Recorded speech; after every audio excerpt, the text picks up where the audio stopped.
Hey guys, just want to do a little build breakdown since we broke 100 miles per hour with the Traxxas Bandit.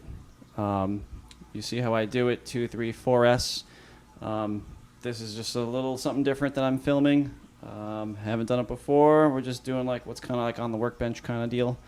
So just showing you the Bandit in much better quality than what you see with the action cams when I'm out on the road. So from the exterior, you can see 103 millimeter contact. I think they're made by Schumacher foam tires. They're very light compared to the GRPs. On the front, the tires are the Hoons gold, and they are the softest compound. They've worn very much, very heavily. Obviously, I have the 3D printed arrow, spoiler on the front, the wing in the back. That's helped tremendously. I got a very worn body. If you guys notice this tape up here, one of my speed controllers I had sitting on that plate on top. So I cut a hole. It was getting fresh air directly into it. I since moved the ESC off to the side. I cut another hole right over here, so that gets fresh air. It helps, I guess. I don't know. We have GTR shocks on the rear. I did have GTR shocks on the front. We deleted them when I got to a certain speed. Around 80, 90 miles per hour, the front was just too bouncy. This stabilized it. Actually, what's really interesting, this RPM front shock tower, it bends just enough to act as a suspension. It's a very good idea. It works pretty well. And then some turnbuckles, obviously, just to hold it in place. You adjust that to adjust the height. So the spoiler gets low enough. The spoiler is still going to scrape a little bit, but this has worked for me so far at 106 miles per hour. Obviously, in the back, we still have the Traxxas 3500K motor. That is very beat to hell. It's holding up so far. I don't know when it's going to give out. I just did a 6S pass, and it did not die. It was very hot. If you can see in here, we have the upgraded Traxxas drive shafts, the heavy-duty steel ones. I'll have to put like links in the description of the exact parts. But at a certain point, the plastic ones were starting to oblong. I'll try and get a picture and put it in there. They didn't break yet, but I figured let me just upgrade that as a precaution. I don't want one of those drive shafts made out of plastic just like locking up and hitting the turnbuckle and causing an accident. These have held up really good. Are they better than the MIPs? I don't know. Obviously 17 millimeter hex adapters on the rear. Fun fact, the front tires from ARRMA are 14 millimeters, and obviously the hexes from Traxxas are 12. So there was an STL to print a 12 to 14 millimeter adapter, so these run true.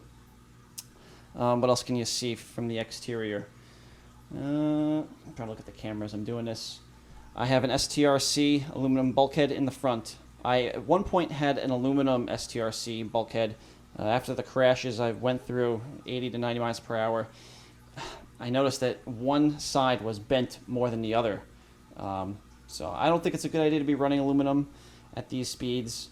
The weight down low definitely helps. No issues with the bulkhead. There's also a little tiny aluminum STRC brace. I forget what you call that. I think that helps with the slop with the arms. Another thing is I have all RPM front, rear shock towers. The arms are currently RPM front and rear. After just doing countless passes, there was just a lot of slop that had to be cleaned out of this. Another part I upgraded on here that you probably wouldn't know are STRC hardened steel polished hinge pins. There's actually a nut on the bottom.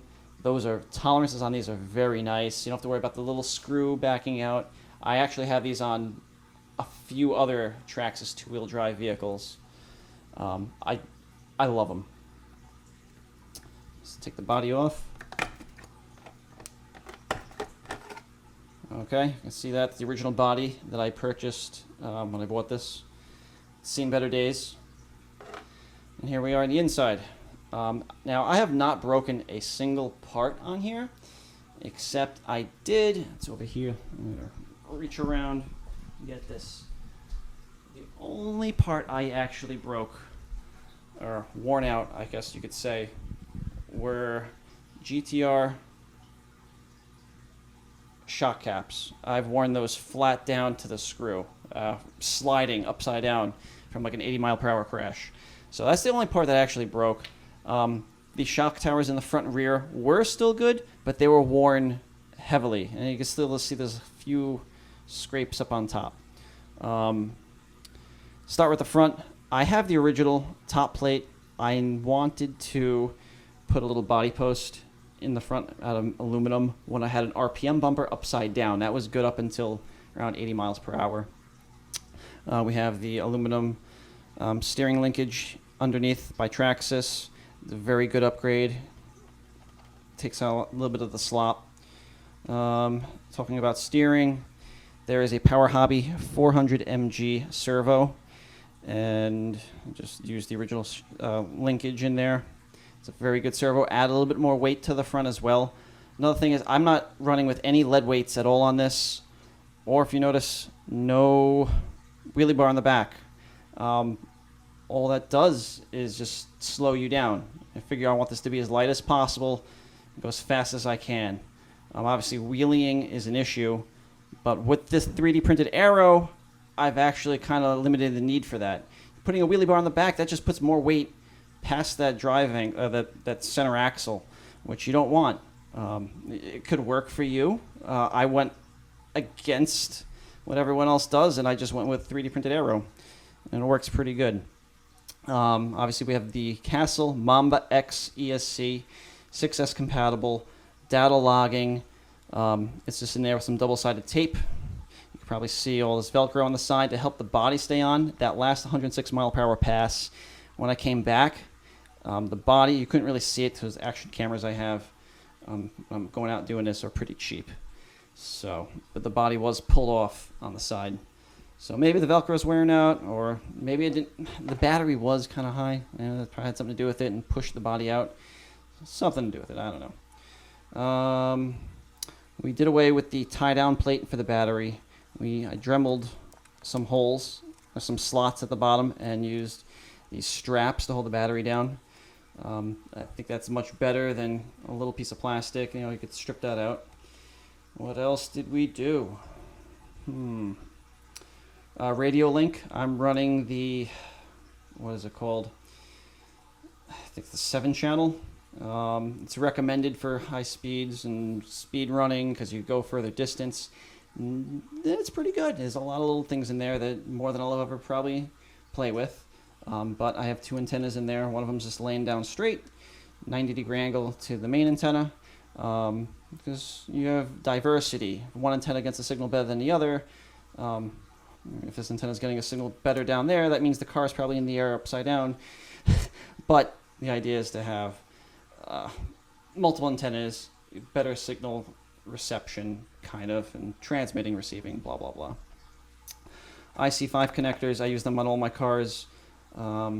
Really started when I got my first couple RC cars this year. I got some, I got the Rift, and I just stuck with this connector. It's a very good connector. I like it very much, and I think it's going to satisfy my needs for a while. I don't see myself going crazy and using the Q8, QX8, or whatever that really big one is.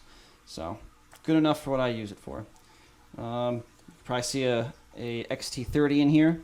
That's because I'm also tapping off this connector to get voltage to the receiver for the telemetry. I'll get some top-down shots of this later. I'll do a little spin around and just so you get better angles. But that's another thing in there, just to have it. So I know what the battery level's at. What else? What else? You probably heard this in every video. The spur and pinion. This hasn't been touched since the last speed run. The 106 miles per hour. 34-tooth spur, 70-tooth pinion. Those temperatures I got, I had like 163 on the motor with the infrared heat gun. There's still some room in there, I think. The fact that the speed controller didn't overheat and shut down, like one of the other videos where I was walking up to it and it took a few minutes. It cooled down by the time I got to the car. What else? What else? I don't know. Yeah, so my plans, I hit 100, so I could push it a little bit further and see what I could get with taller gearing. I could throw a 20-tooth pinion back on there, a 23-tooth. That's where I hit my top speed on 4S. I hit 96 miles per hour, 34, 23. When I put a 26 on here with the 34, the speeds started going back down. It was just too much. It was overgeared, and I think that's the one, if you go back in the videos, that's the one where it overheated. So, I don't know, I guess I'll push it a little bit faster to know the absolute limit. But what's also interesting to do is, what's the limit of 4S? My best with that Spectrum 4S battery is 96 with 23-tooth pinion. It probably could get closer to 100 with a better battery. So I might be looking at investing in a better Gens Ace battery or something. I really like the ones that I have, especially that 2S battery. I have 2S Spectrum and I have a 2S Gens Ace Redline drag pack, or Redline whatever, 6300 milliamps. That battery gets me about 2 miles per hour more than the Spectrum 2S. So there's definitely an increase in gain, but how much? So yeah, so I'll probably be doing a few more passes with this on 2, maybe 3S. See how fast I get it on each voltage level. That's probably the goal there.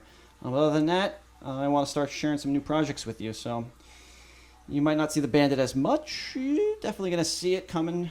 Some more speed runs when time allows.